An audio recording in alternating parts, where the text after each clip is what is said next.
I'm sure you've all heard of the Backrooms. I mean, the first episode has over 43 million views at the time of recording. But through all the memes and references you may have seen, what are the Backrooms really?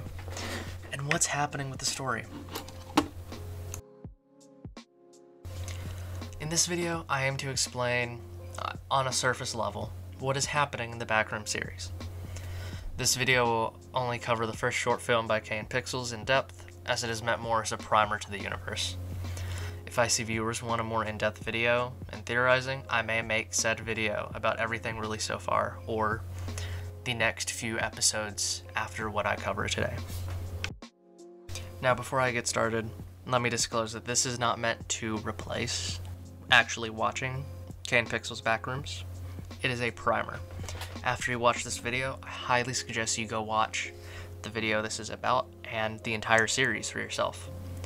The series is about an hour and a half of content, so no more than a movie, and it's a great watch. So please go give the creator Kane your support. He deserves it. Now, without further ado, the Backrooms, created by Kane.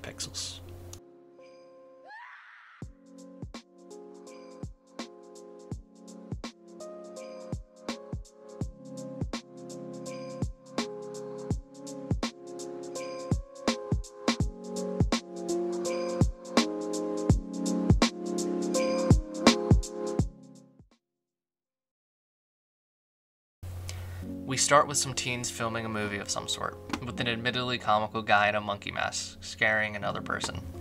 A clapboard comes on screen at the start, and from it, we can find the date and who our cameraman is.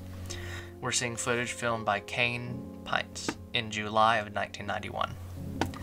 Our cameraman steps back to get a wide-angle shot of the scene, before falling backwards into a world of incandescent lighting, yellow wallpaper, and dirty carpet. Kane has made his way to the titular Backrooms. Around him is an odd architecture and not a person in sight. He starts calling out for his friends, but there's no response. He finds himself in seemingly infinite hallways, before eventually seeing a small ladder that goes into some sort of vent or tunnel in the wall. He follows it, just to find another dark hallway and more yellow, dingy wallpaper. It seems like more of the same until he comes upon arrows drawn on the walls. These are drawn in possibly blood, some sort of dark writing. It could be ink, but where would somebody find ink in a place like this? He sees arrows that lead to a message on a wall. There are drawings of a window and a face, seemingly written in haste or possibly by someone deranged. And also scrawled across the wall, above all the tally marks, is a message. Don't move.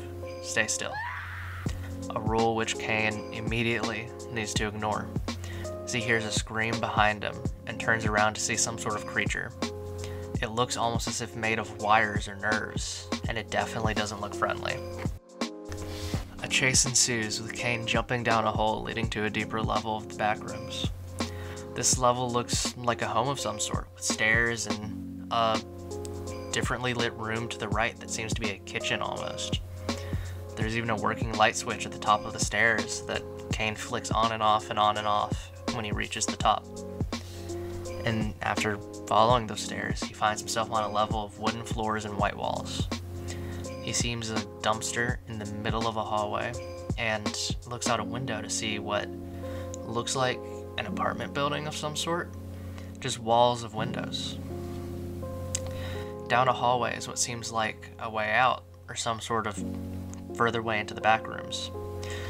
But as Kane gets closer, he realizes there's a pit in the middle of the hallway. He looks over, and there's more of these hallways as far as the eye can see, and this ravine, almost, is there the entire way. There's even a sign that's pointing towards an exit, but it's on the other side. He turns around as there's no way he can cross the pit until he finds an office of some sort with filing cabinets everywhere, just lining the halls, before finally he sees a fire exit. Kane takes this exit, just to arrive right back in the yellow-walled original level. The monster finds Kane again and chases him, until Kane thinks he got away. He seems to be hidden, but then the monster catches him. Kane is flung backwards, along with his camera, which flies, hits a wall, and there's a cut. It has no-clipped back to reality we see as footage starts again, and it is falling from a great height back into the real world without Kane. Okay, so that was the first episode.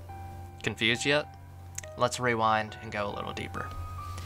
Our main character seems to have no-clipped into the Backrooms on July 4th, 1991. The Backrooms seem to be an extra-dimensional space of some sort, as it was accessed by falling through reality, almost. I think that's the best way to describe it, besides no-clipping. That somewhat explains how Kane got to the Backrooms, but what was that creature in there with him? This monster has been called the Life Form by Kane Pixels, but those in the community have also called it Bacteria. If you want to know why it's called Bacteria, you'll have to watch further on into the series, but I'll just say it has to do with the corpse. The message on the wall that said to stay still also had a drawing of eyes watching someone in a window, but the life form doesn't have any visible facial features or eyes. Could it be possible that this message was about another entity entirely and not the life form? We don't know, as we don't have any more information on it, but it could be possible that there's something else stalking victims in the Backrooms. By looking in the video description, we can dig deeper into this. The description has the date September 23rd, 1996. What could this date be? Well, remember how the camera fell out of the sky after being lost by Kane? September 23rd, 1996 is the date that camera was found. That's right, years after Kane entered the Backrooms. This either means that the camera was, say, lost for that long, but a more telling theory is that there's some time warping going on, some sort of time anomaly, which caused this camera to enter in 1991 and leave in 1996 after what is only 10 minutes in the real world.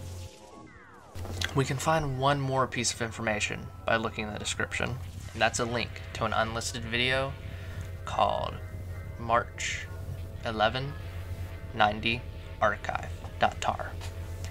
This video starts with pictures of the Backrooms that don't look like anything we've seen in this previous video, along with an image of a circuit board. Then we see pictures of scientists working on something unknown. We see a facility of some sort being built before cutting to another scientist monitoring the Backrooms through a window with a computer monitor showing the same image in blue. Then a picture showing Null Zone 4, a diagram explaining some sort of null zone or possible anomaly in the Backrooms.